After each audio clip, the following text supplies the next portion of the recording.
1 Coríntios, segunda carta de Paulo aos Coríntios, capítulo 1.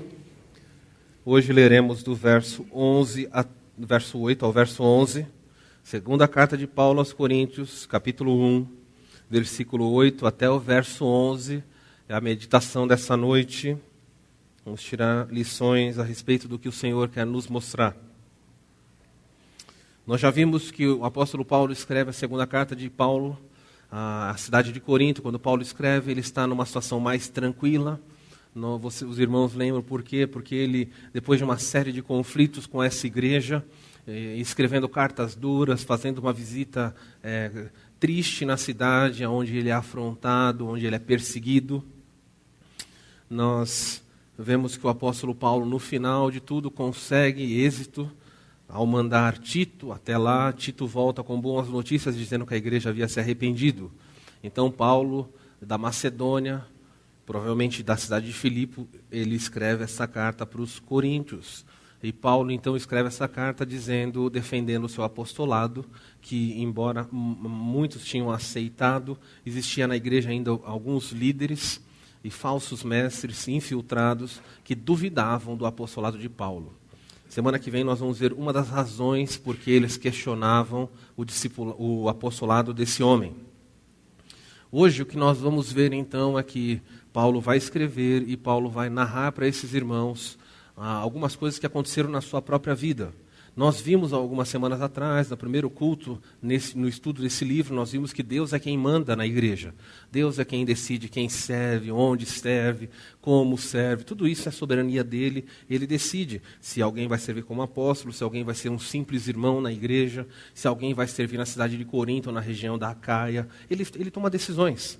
Ele decidiu se você vai servir nessa vida sendo professor, médico, engenheiro, advogado, servente, faxineira, pedreiro, não importa. Ele estabeleceu e leva você a cumprir esse propósito. Deus não chama só ministros, Deus chama pessoas e capacita essas pessoas para desenvolverem um trabalho cristão aonde quer que se encontrem. Então, se Deus chamou você para ser dona de casa, louvado seja Ele, faça o melhor. Brilhe no meio da sua família. Se Deus chamou você para ser um doutor, que seja, faça o melhor onde quer que você esteja. De maneira que nenhum de nós tem que se orgulhar e nem também se entristecer da posição que ocupa. Deus tem projetos para cada um de nós. E Ele nos usa e Ele nos coloca onde quer. Você não escolheu nascer na família que você está, você não escolheu a cidade onde ia nascer. Deus poderia ter feito você nascer e ser um membro da família real britânica, ok? Mas Deus te colocou em outra família. Não sei se seria um privilégio nascer lá, mas só estou mostrando para você, as pessoas nascem lá, não escolhem. Deus destina onde vai nascer. Você poderia ter nascido num país comunista, embora o Brasil tenha, alguns acreditam, caminhado para isso.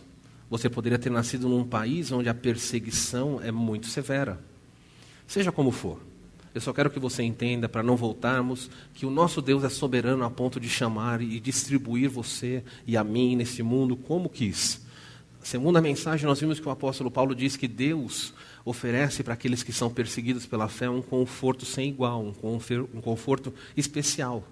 Pessoas que sofrem por causa do Evangelho são revestidas de um consolo que capacita para você consolar outras pessoas, um consolo transformador que nos modifica, dando-nos e nos tornando pessoas mais pacientes, um consolo que é sem igual porque não é natural, é um consolo que vem do céu, que não pode ser produzido com risadas, alguns tentam preencher o sofrimento dessa vida usando drogas, buscando a sexualidade, caindo de cabeça nos estudos e no trabalho. Nada disso produz consolo.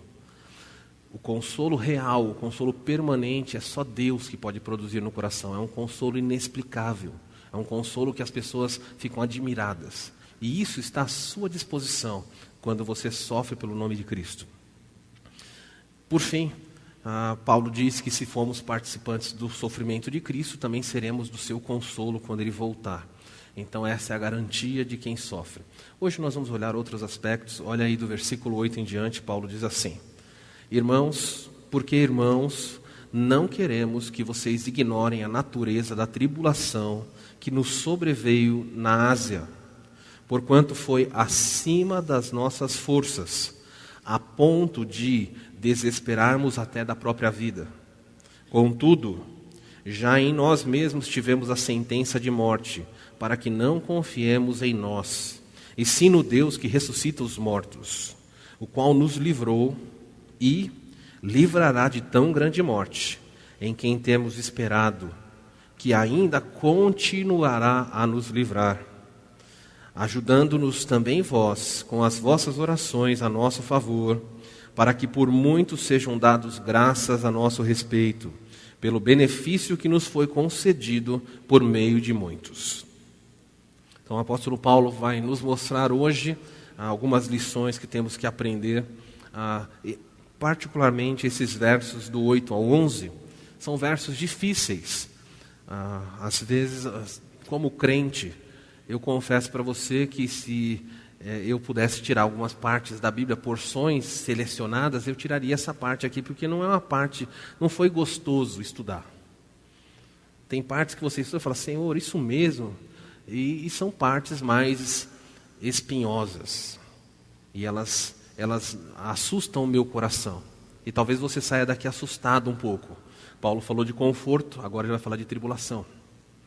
E nessa dinâmica, a vida cristã está nessa gangorra de conforto e luta, conforto e luta.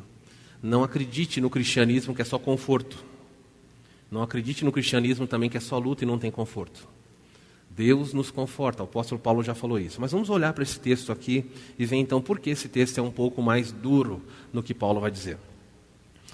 Verdade central, eu coloquei essa imagem, vocês já viram várias vezes no começo do culto, porque eu acho que essa imagem aqui, principalmente o que está escrito, expressa exatamente o que o texto vai nos mostrar.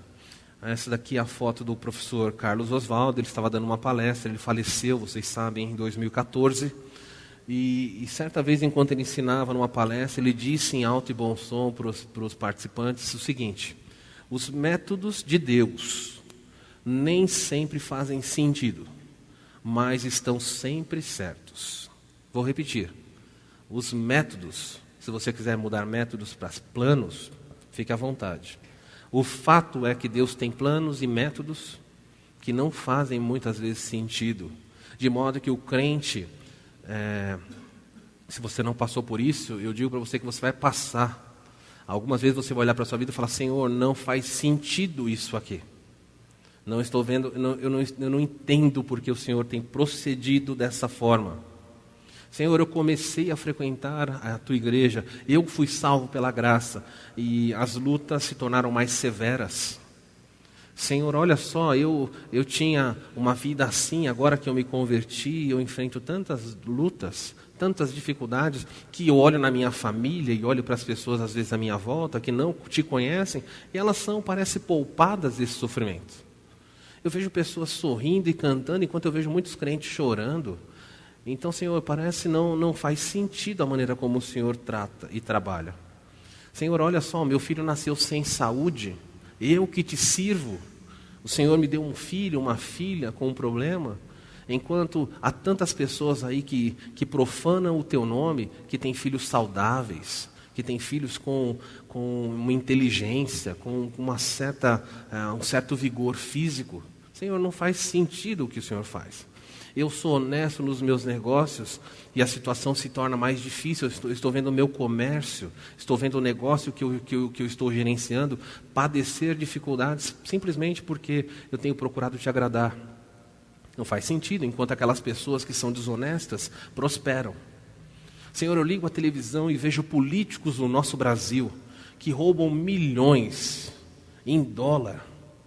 E ficam na cadeia 2, 3 meses, depois voltam ou recebem do Poder Judiciário a autorização de cumprirem a sua sentença nos seus luxuosos lares, luxuosas casas.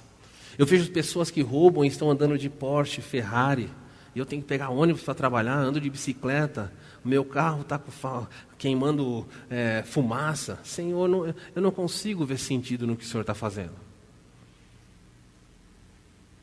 E aí, essa é a dúvida. E essa frase é a mensagem central de hoje. Os métodos de Deus nem sempre vão fazer sentido. Mas independente se fazem ou não sentido para você e para mim, aprenda uma coisa. Não seja enganado. Mesmo quando não faz sentido o que Deus faz, Ele está certo. Mesmo quando tudo parece ao avesso, Deus está certo no que Ele faz. Eu coloquei essa frase porque me lembrei muito quando o professor Carlos adoeceu e ele se internou. Ele havia voltado, estava lutando com câncer, ele havia voltado da Hungria, estava lecionando na Hungria, e eu lembro que naquela semana, especificamente, ele voltou numa sexta-feira. Na segunda-feira eu teria aula de mestrado, eu teria uma semana de aula com ele no mestrado.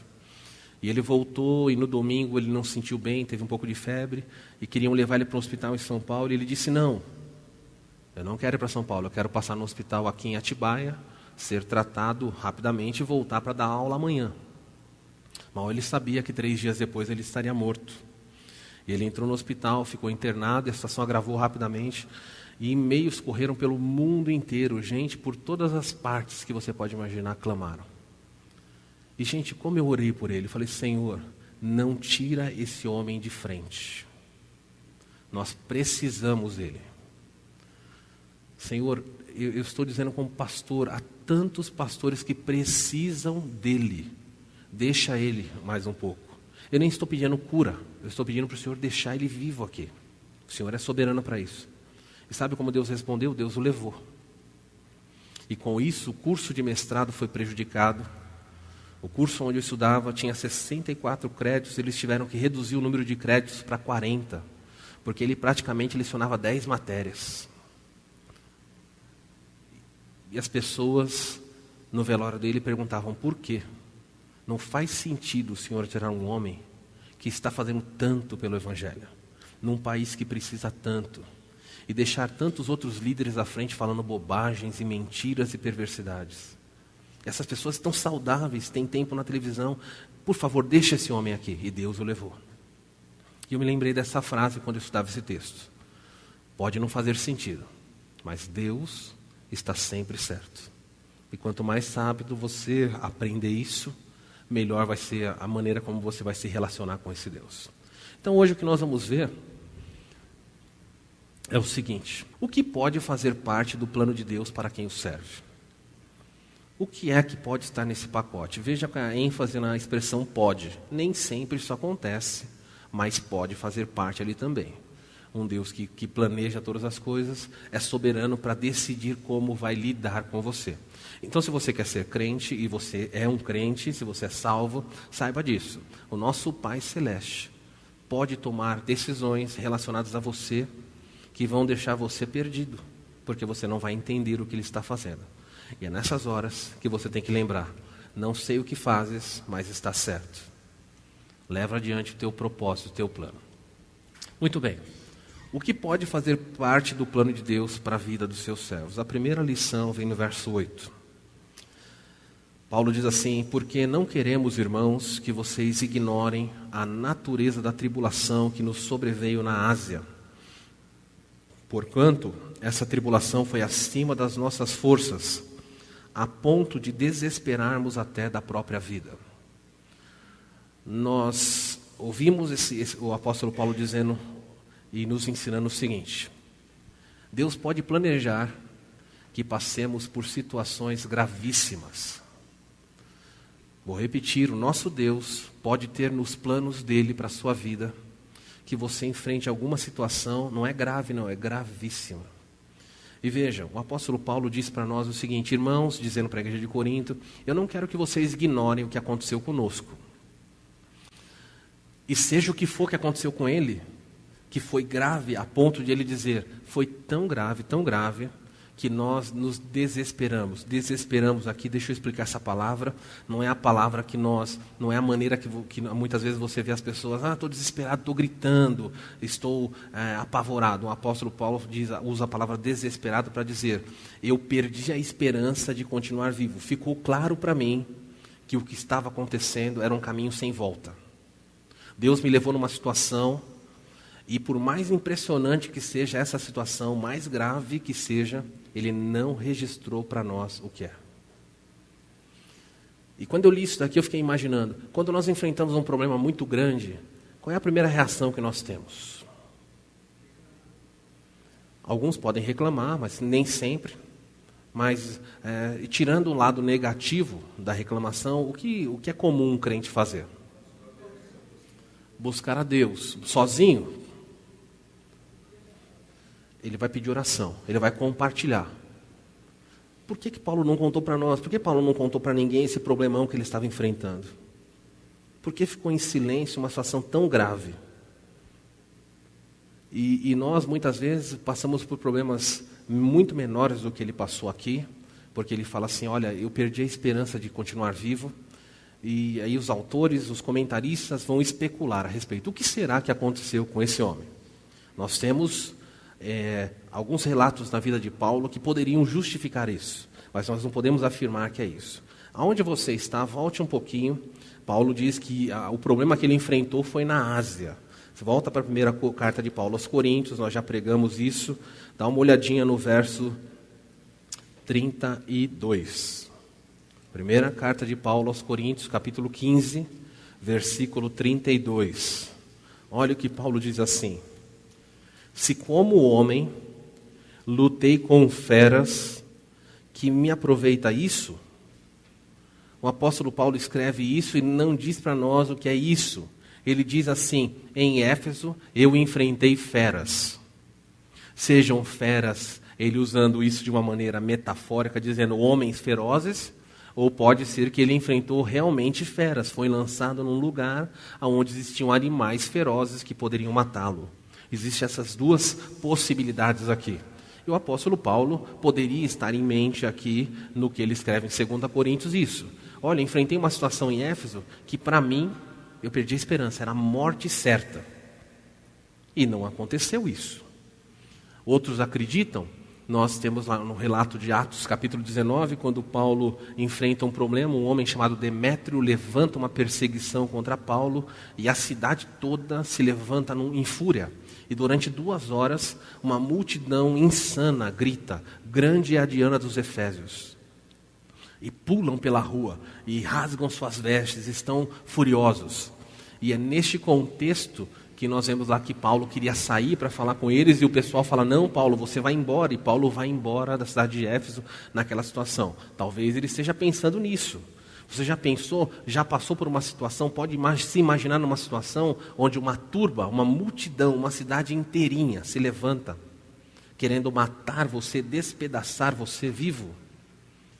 E o apóstolo Paulo diz isso, olha, Deus me colocou, Deus me levou naquela cidade, eu estava servindo na região da Ásia e eu passei por uma provação gravíssima. Não sabemos, mas seja o que for, Paulo diz assim, é acima das minhas forças. Fica bem claro no texto. Só quero fazer uma observação, nós estamos falando de provação e não estamos falando de tentação, ok? Ninguém é tentado acima das suas forças. O que é tentação? Nunca algo pode tentar você a ponto de cair. Já vi pessoas dizendo o seguinte, foi forte demais, eu caí nesse pecado porque não tinha outra saída. Mentira. A Bíblia diz que não sobrevém sobre nós tentação, que nós não podemos escapar, mas fiel é Deus, que junto com a tentação também produz o escape. Então, quando alguém tropeça e cai numa adversidade, numa tentação, principalmente em aspecto moral aí da palavra, nós sabemos que a pessoa caiu porque ela não entrou pelo escape que Deus tinha providenciado para ela. Mas no caso de provação é diferente. Então Deus não deixa que você seja tentado acima do que você pode suportar. Mas Deus pode provar você acima das suas forças. É isso que ele diz aqui. Deus pode colocar uma adversidade, não uma tentação. Deus pode colocar uma prova. Deus pode trazer sobre você uma dificuldade acima das suas forças. Nós vemos isso acontecendo com o Jó. Quando você lê lá, ele é moído. Ele começa a clamar e amaldiçoar o dia que ele nasceu e falar coisas contra a sua vida. Que ele fala, acabou, que esperança eu tenho? Os amigos vêm confortá-lo, olham para ele e ficam quietos. Uma semana. O que eu vou dizer para um homem nesse estado? Eu não tenho palavras para dizer para ele. Se você avançar em 2 Coríntios, olha para o capítulo 11. Nós vamos passar isso mais adiante, nos cultos que virão. Mas nós olhamos lá no capítulo 11, verso 23. Paulo diz assim, defendendo o seu apostolado: são ministros de Cristo, falo como fora de mim. Eu ainda mais, Paulo diz, em trabalhos muito mais, em prisões muito mais. Aí Paulo começa a descrever as suas provações, e pode ser que ele esteja referindo sobre isso acima das suas forças. Em prisões, em açoites sem medida, em perigos de morte muitas vezes. 5 vezes recebi dos judeus uma quarentena de açoites menos 1. A lei judaica determinava lá em Deuteronômio 25, versículo 3, que a sentença imposta a alguém que feriu a lei poderia ser aplicada uma quarentena, 40 chicotadas sobre a pessoa. O judeu, com medo de ultrapassar a lei, então ele dava 39. E Paulo diz assim: eu fui açoitado, eu recebi 39 chicotadas 5 vezes. Você pode imaginar o que é isso? As costas de alguém que foi chicoteado, você faz a conta aí, quase 200 chibatadas ali. Ele continua e diz mais: eu fui fustigado com varas, normalmente era o processo romano de punir, 3 vezes. E ele não conta quantas, porque no caso do romano, qual é a diferença do romano e do judeu? O judeu falava assim: olha, não pode ser mais de 40. E o romano? O romano falava: não interessa. Não precisa contar não. E continuou. E ele fala assim: eu fui fustigado pelos romanos, ou com varas, 3 vezes. E aí a diferença do chicote, eu não sei se você faz uma escolha aqui. O chicote, ele recebeu quase 200 chibatadas. E a vara era um instrumento fino, flexível, uma madeira, uma espécie de bambu muito duro. E, gente, isso produzia impactos internos no corpo humano. E Paulo fala: eu fui 3 vezes fustigado com vara. Uma vez eu fui apedrejado. Isso está em Atos 14, Paulo é dado como morto, jogado ao chão. Ele diz em naufrágio 3 vezes. E aí você olha o relato bíblico, nós parece que nós vemos ele narrando. Mas ele fala 3 vezes o navio que eu estava afundou. Não sei como é que você se portaria com isso. É terrível. Esse homem, eu não sei se numa situação dessa ele falou assim: acabou. Num dos relatos aqui, ele conta, no relato de um naufrágio que nós sabemos, ele falou: durante 14 dias, nenhum marinheiro viu o sol. Vocês têm ideia o que é estar no mar? Não pensa nesses navios bonitos hoje, produzidos, não. Eu imagino o que seria um navio de madeira velho, 200 e tantas vidas e 14 dias sem ver o sol. E as pessoas perderam a esperança. E aí o apóstolo Paulo é confortado por um anjo, e aí então anima as pessoas a comerem. Ele está dizendo, pode ser que seja uma situação como essa, ele fala, mas o que nós sabemos que o que aconteceu foi na Ásia, então por isso eu estou tirando o naufrágio daqui da situação, porque seja o que for, foi na região da Ásia. Eu passei um dia na voragem do mar, em jornadas muitas vezes, em perigos de rios, até em rio. Paulo entrou de barco em rio. Ele diz: em perigos de salteadores, andei por estradas onde tinham ladrões. Em perigos entre os patrícios, entre os judeus que queriam me matar, em perigo entre os gentios, em perigos na cidade, em perigos no deserto, em perigos no mar, em perigos entre os falsos irmãos, em trabalhos e fadigas, em vigílias, em fome, sede, jejum, muitas vezes frio e nudez. Gente, você não pode imaginar o que é isso. E ele vem e fala assim, que quem está controlando todas essas coisas é o nosso Deus, que permite na vida dos seus filhos, muitas vezes, que você passe por situações gravíssimas. Mas quando essa situação gravíssima chegar na sua vida, o que é que você tem que lembrar? Que os métodos de Deus nem sempre fazem sentido, mas eles estão sempre certos. Você não vê na boca do apóstolo Paulo uma reclamação. Ele dizendo: Deus, por que o Senhor me abandonou? Deus, por que o Senhor faz isso? Ele nem narra qual é o problema, ele aceita, passa pelo problema, entendendo que há um Deus que é capaz de permitir que os seus filhos passem amorosamente. Olha, alguma coisa parece não ter sentido. Esse Deus amoroso permite que os seus filhos enfrentem situações que são acima da força que eles podem suportar. Pastor Marcos, talvez quando ele estiver entre nós, na oportunidade que ele estiver, ele vai contar para nós 3 lições que ele aprendeu na escola. Ele diz o seguinte: 3 lições que ele aprendeu na escola noturna de Deus. Deus chamou ele para dar uma aula particular de noite. E falou, Deus levou ele para o escuro, e lá nessa aula, falou, olha, é aqui, eu vou te ensinar coisas que fora daqui você não vai aprender. E Deus ensinou 3 lições para ele no momento que ele passou. E aí você vai ouvir, talvez você lembre aqui um pouco do apóstolo Paulo. Deus pode permitir que os seus filhos passem por situações gravíssimas. Aprenda isso. Segunda lição do texto. Vem aí. Deus pode planejar nas situações gravíssimas ser a nossa saída. Deus pode te levar a uma situação sem saída, e quando você achar que não tem saída, e não tem mesmo, Deus se torna a saída daquela situação. Verso 9.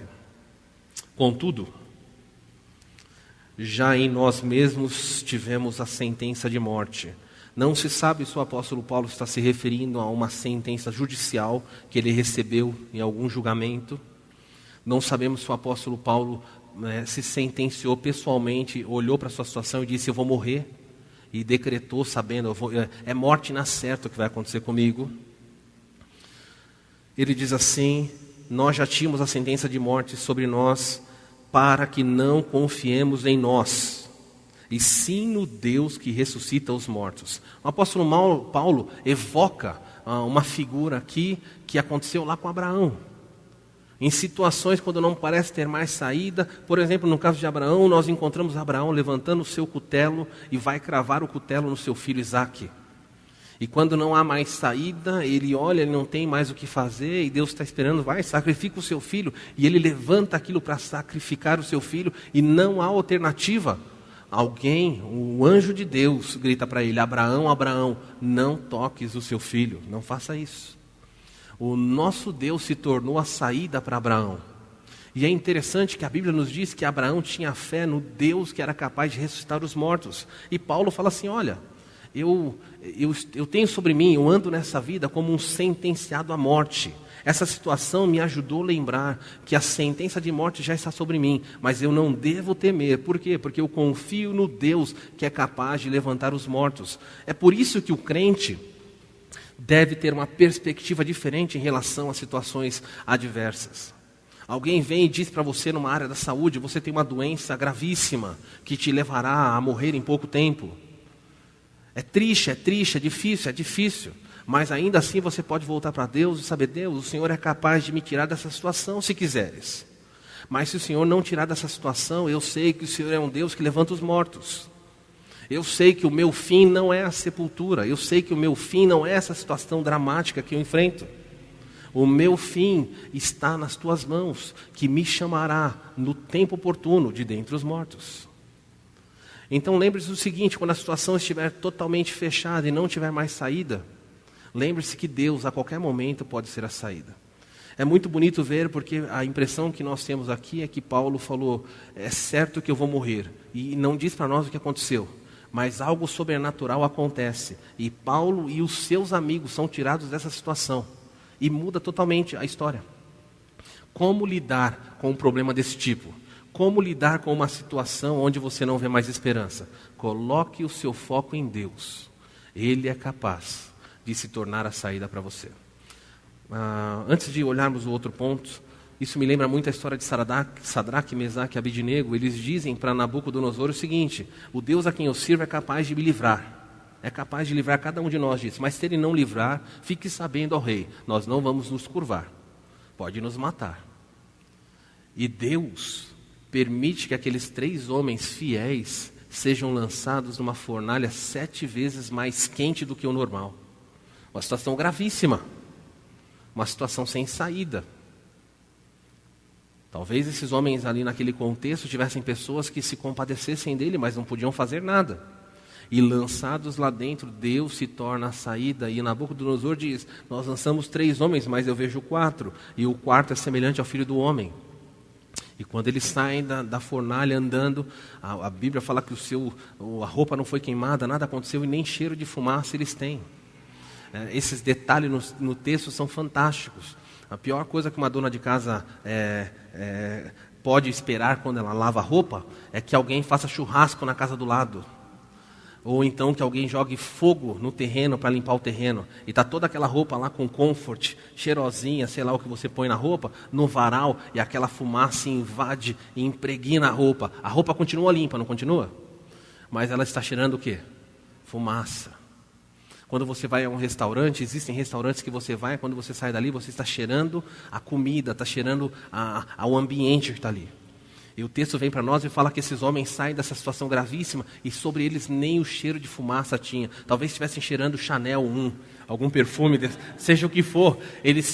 O cheiro deles não foi modificado pelo poder do fogo. Por quê? Porque o nosso Deus em situações gravíssimas pode se tornar a saída. Então, quando você lembrar disso, os métodos de Deus nem sempre fazem sentido, mas eles estão certos. Se te colocar na situação grave, bendito seja Deus. Se Deus tirar os seus filhos, a sua saúde, louvado seja Deus, que é capaz de dar e capaz de tirar. Amém? Difícil esse tipo de mensagem. Ele tira e ele dá, ele faz o que ele quer. A terceira lição que nós vemos está no verso 10. O qual, Paulo diz assim, o qual nos livrou e livrará de tão grande morte, em quem temos esperado e ainda continuará a livrar-nos. Olha, eu imagino Paulo escrevendo isso aqui com certo pesar no coração. Por quê? Porque esse texto ensina o seguinte, que Deus pode planejar que passemos pela mesma prova mais vezes. Paulo não ignora isso, ele fala, o Deus que me livrou vai continuar me livrando e me livrará outras vezes. Quando ele diz que Deus o livrará outras vezes, o que ele é lembrado nessa escrita aqui? Se Deus vai me livrar de novo, é porque eu vou passar por perigos, a minha vida vai correr riscos de novo. Tem crente que acha assim, olha, eu passei por essa prova, Deus já me testou e agora está tudo certo, eu não vou passar por isso de novo. Não passa. Estava me lembrando, ao mexer com esse texto, daquela menina que está no boletim pela qual nós temos orado às terças-feiras, a Rebeca. Ela começou a sentir a primeira vez que uma criança normal brincando e ela começou a ter dificuldades de fazer algumas coisas e um dia ela tenta falar com o pai dela e não consegue verbalizar. E o pai, preocupado, levam ela no médico, ela está com dor de cabeça, os médicos fazem exame e não descobrem nada. Finalmente, um dos médicos fala, vamos fazer uma ressonância, uma tomografia para investigar. E quando chamam os pais, o Levi e a Kelly entram na sala do médico e o médico diz assim, mãe, disse para a esposa, a sua filha tem um ovo dentro da cabeça. Ela falou, como assim, doutor? A sua filha tem um tumor de um tamanho de um ovo dentro da cabeça. E ela disse, um ovo de codorna? E o médico disse, não. Um ovo de pato. Um ovo grande. E eles disseram para mim, o chão sumiu. E aquela situação conturbadora, uma criança na época, acho que quando descobriram tinha 7 anos. Como lidar com isso? E os médicos disseram, ela tem que ser internada, não vai voltar para casa, precisamos fazer uma cirurgia imediatamente para retirar esse tumor. E ela entrou em cirurgia, o que vai explicar para uma criança de 7 anos, e fizeram a cirurgia e retiraram o tumor. E quando tiraram o tumor, os médicos disseram para eles, olha, agradeça ao seu Deus porque a cirurgia foi um sucesso. E eles ficaram contentes, agradeceram as orações da nossa igreja, agradeceram as igrejas que oraram por eles. E vida foi adiante. Passados meses, a filha fala, pai, estou sentindo meus braços formigarem. Pai, eu às vezes eu olho para as coisas e não consigo ver direito. E eles levam no médico, o médico diz, olha, surgiu um novo tumor em outro lugar, na cabeça da sua filha. E a sua filha tem que passar por uma cirurgia de emergência. E eles olham para tudo isso, e a primeira questão que vem é, Senhor, não faz sentido o que o Senhor está fazendo. O que ela fez para merecer isso? Por que isso está acontecendo? E a Rebeca entra em cirurgia e eles retiram um novo tumor. E dessa vez eles deixam parte do seu crânio separado num lugar para que o cérebro desinchasse, e depois iam fazer uma cirurgia para a recolocada desse osso do crânio. E ela fica naquele lugar do crânio com uma tela protegendo ali. E nós fomos visitá-la, uma situação que impressiona. E a menina estava lá, conversamos com a família, e eles falaram, olha, que difícil que está acontecendo. Mas graças a Deus passou. Quando passa mais 6 meses, eles voltam ao médico e o médico fala assim, há um novo tumor agora em outro lugar, na parte da frente. E a essa altura, 2 anos tinham se passado, a Rebeca já consciente. E a Rebeca dizia, pai, eu não quero morrer. Pai, eu quero viver. Por que isso está acontecendo? E o pai e a mãe olham para aquela situação, o que você diria para um filho de 9 anos? Por que isso está acontecendo? E ela entra numa cirurgia novamente, eles fazem a retirada desse tumor. E todo isso, esse quadro vai se agravando até que finalmente surge o 4º tumor. E gente, muito difícil. Muito difícil. O que explicar? O nosso Deus pode planejar que cada um de nós passe pela mesma prova, quantas vezes Ele julgar necessário. Eles me disseram que a filha agora tem dificuldade para dormir. A filha tem medo de que vai morrer. Eles carecem, como família, muito das nossas orações. Mas aprenda o seguinte, os métodos de Deus nem sempre fazem sentido, mas eles estão sempre certos. É bonito ver isso na frase, mas quando você estiver passando, você precisa lembrar disso. Paulo diz, o Deus que me livrou, me livrará quantas vezes Ele quiser. É assim que o crente vive. Há uma última lição nesse texto, está no versículo 10. Desculpe, o verso 9 e 10 lidam com a mesma coisa. Contudo, nós já temos sentença de morte. O verso 10. O qual nos livrou e livrará de tão grande morte, em quem temos esperado, e ainda continuará a livrar-nos. E o último texto diz assim, verso 11. Ajudando-nos também vós com as vossas orações a nosso favor, para que por muitos sejam dadas graças a nosso respeito, pelo benefício que nos foi concedido por meio de muitos. A última lição desse texto é essa. Deus pode planejar que a nossa oração realize a vontade dEle. Deus pode ter decidido nos planos dEle que a sua oração seja a resposta para aquele sofrimento de um irmão ou de uma irmã. Pode ser que o apóstolo Paulo diz aqui bem claro, olha, eu escapei desse sofrimento, eu os que estão comigo, porque vocês aí em Corinto. Isso é muito interessante de ver, porque na igreja de Corinto haviam muitas pessoas que não gostavam de Paulo, mas existiam irmãos que estavam orando por Paulo. E Paulo diz, as suas orações nos ajudaram a sair desse problema. E olha que bonito, crentes orando, irmãos orando pelo apóstolo. Isso nos ensina muita coisa. Não há diferença de poder na oração. Não tem oração que você fala, essa pessoa ora mais forte. Hoje está na moda as pessoas inventarem por aí que se a pessoa levantar a voz, se colocar a mão na cabeça da pessoa e chacoalhar e falar em alto som, eu ordeno. E a pessoa fala, nossa, o pastor falou que com autoridade, com poder. Que tolice é essa?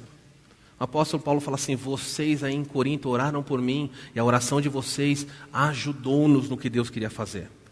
A minha pergunta para vocês é bem simples, Deus precisava da oração desses irmãos? Não. Deus poderia livrar Paulo sem ninguém orar? Poderia. Mas por que Deus levou irmãos a orarem? O próprio texto responde. Olha qual é a resposta do texto. Por que Deus incomoda irmãos para orarem por outros? Ele diz assim, para que por meio de muitos sejam dadas graças a nosso respeito. Olha que interessante, Paulo diz assim, Deus usa a oração da igreja, para que uma vez respondida essa oração, ele já queria livrar Paulo, mas move a igreja para orar, para quê? Para que depois de atendida a oração, muitas pessoas levantem uma oração de gratidão. Olha que bonito, Paulo fala assim: os meus problemas levaram vocês a orarem, e Deus respondeu a oração de vocês nos livrando, e ao nos livrar, vocês voltaram a orar, agradecendo a Deus por tão grande livramento. Essa é a razão por que nós nos reunimos na terça e em outros momentos para orar. Essa é a razão por que você na sua casa deve se lembrar dos missionários e orar por eles. Você nunca sabe se vai ser a sua oração naquela noite que vai ser atendida lá onde ele está sofrendo. Há tantos missionários, há tantos crentes sofrendo no mundo, sendo perseguidos, sendo massacrados por pessoas. E muitas vezes nós, no conforto da nossa cama, no conforto do nosso carro, do sofá, nós simplesmente podemos tomar alguns instantes para suplicar. Mas muitas vezes nós fazemos isso sem a confiança de que Deus vai usar aquela oração. Coloque o seu coração, ore. Ore, Deus pode realizar exatamente o que Ele quer por meio da sua oração. Meus irmãos, a mensagem de hoje é uma mensagem simples, mas como eu disse, difícil, porque nós não queremos que Deus nos leve para situações gravíssimas. E se Deus nos levar, nós não queremos passar por isso de novo. Mas aprenda o seguinte: nessas situações, Deus pode, a ênfase na palavra pode, não é que Ele vai, Ele tem o direito de se tornar a saída para você. E nessas situações, Deus pode usar a oração de pessoas simples para fazer uma mudança dramática na vida e na situação que alguém esteja enfrentando. É por essa razão que você deve compartilhar com seus irmãos as suas lutas. É por essa razão que você deve pedir: orem por mim. É por essa razão que nós devemos ser humildes e levar as cargas uns dos outros. Isso é igreja, é o papel da igreja. Mas acima de tudo, eu quero que você saia dessa noite convicto que quando Deus faz alguma coisa na sua vida que não faz sentido, quando Deus permite, quando Deus leva um ente querido, ou um pai, um filho, quando Deus permite uma adversidade financeira, quando Deus permite uma tragédia, quando Deus permite que você passe por um sequestro, por um assalto, quando Deus permite que situações dificílimas cheguem, Deus tem sempre razão nos métodos que Ele usa para lidar conosco. Aprenda isso e você vai ser mais feliz. Vamos orar? Abaixe sua cabeça.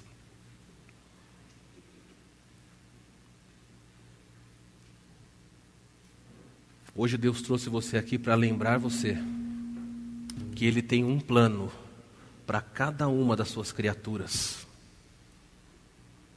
É interessante lembrar que para os astros Ele deu o céu.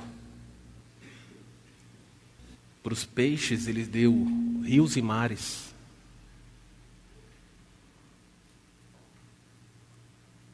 Ele enumera os grãos de areia, Ele coloca estrelas, luminares, tudo tem um propósito.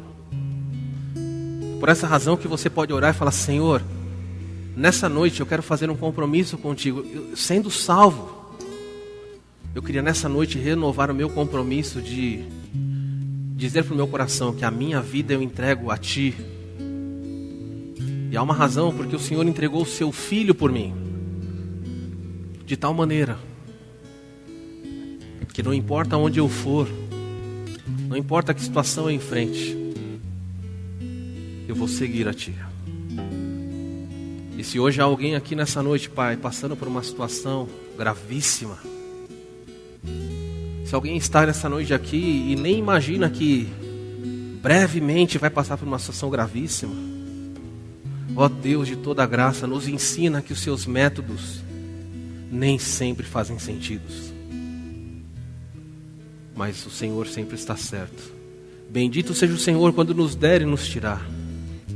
Bendito o Senhor seja quando eu tiver saúde ou eu estiver sem a saúde. Bendito seja o Deus que abençoa o meu casamento ou permite que eu enfrente lutas. O Deus que me dá prosperidade ou que me deixa na pobreza. O Deus que me dá livramento ou deixa na perseguição. Em todas as coisas o Senhor é Deus. Faze o que queres. Ensina-nos, Deus. como o teu povo no Brasil e no mundo tem perdido a noção de que o Senhor tem um plano e os seus planos vão ser cumpridos. Molda o nosso coração à tua vontade.